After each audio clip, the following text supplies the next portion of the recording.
pause to have another sip. And then I would like to point out that in the 1720s, a lot of Apfelstrudel was being served when Count Altan opened his new garden palais. And that was an amazing festivity. It's a very interesting building actually, because it has sort of a windmill shape with one large circular salon in the center and then sort of ranges with the apartments. And it was built by the younger Fischer von Erlach, and it was the thing to be on that night. And so consequently everybody who was somebody and had an invitation went. And what of course you can't control if you throw a party is what people say afterwards and write to their brothers. So one of the other guests on that night was actually Count Harrach. Now the Harrachs in those days were quite interesting, because it was three brothers, and one had ended up as Prince Archbishop of Salzburg.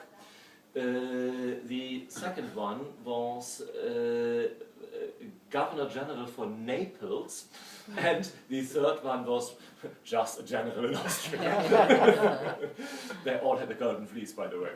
And the Vienna brother was keeping the family amused by writing little letters and little notes about what's going on in Vienna. So everybody in Naples and everybody in Salzburg always knew everything about Vienna. And in this letter, after the big fete at the Apfelstudelei at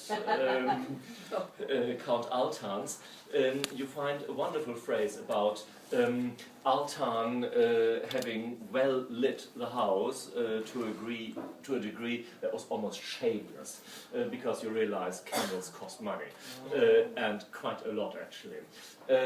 And then of course there comes a rather scathing comment on the architecture of this new place, because Harrach tells his brothers, and by the way his chimney pieces look like tombs. And actually Count Altan, who is the emperor's advisor on architecture, cannot be that knowledgeable about architecture, columns fluted or none, than he believes he would be.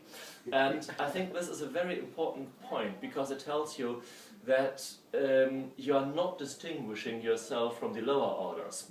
They will not go inside the fluted columns anyway. You are distinguishing yourself from your fellow aristos. And it's the people who believe they are equal to you, you try to put into their place. And that's the great thing of the Order of the Golden Fleece, because that is the emperor's tool as head of the order, to make sure that there is something you can give out which is not related to the hierarchy in society. A baron can be a member, a duke can be a member, a prince of the empire can be a member. It's your choice, and therefore you have gained again control. It's a very clever system. The great thing is, of course, that you can do Apfelstrudels in various ways, and it's a pity you're not staying longer in there, right? Because one of the best places is a small bakery opposite the Servitz church in the 9th district, actually not far from the Liechtenstein Palais. By the way, as a footnote, the late cook of the Liechtenstein family has written a book on Austrian cooking. So if you find that somewhere, she wrote this in the late 50s, I think, or early 60s. It's worthwhile having. She's called Julie something, I can't remember her second name. You go to this Servitz church, and there you find this wonderful Apfelstrudel, and of course people had to think in the shortage of apples of other ways of dealing with that problem. So in fact grapes suddenly went into what should have been an Apfelstrudel, and also almonds, little pieces of almonds. But this of course was to the great regret of a great number of people, because grapes, as you know, should really not be in an Apfelstrudel but in a glass. And, actually in an Apfelstrudel You can have grapes, but there should not be too many of them, because then there would be a shortage of grapes, which is very sad. And in fact, what you had for the first wine was a Galba Muscatella. So that is a Musquet grape, which grows particularly well in Styria. The Galba, Galb of course being yellow, you could see that obviously. The red was something from Bründelmeier, which is a key person when Austria recovered from finding deep freeze liquid in its wines. And young Bründelmeier was the man who decided, okay, now we have to start completely afresh, bury your parents and start something new. And you had the St. Laurent grape, which you hadn't had so far this week. It doesn't travel very much. You will find it only in Austria, and as we discovered, it is utterly delicious. Yeah. And we are now having again one of these vendanges tardives, the Beerenauslese, the late harvest, which is from Kracher, and that is also from the Burgenland in the sort of easternmost part. And you realize that this is a sort of wonderful, rich liquid that simply just sort of moves on everywhere.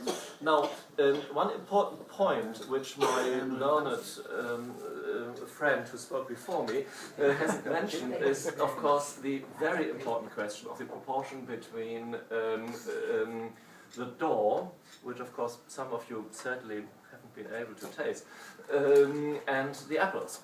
And the whole point of an apple strudel is, of course, that the strudel teig should be as thin as possible.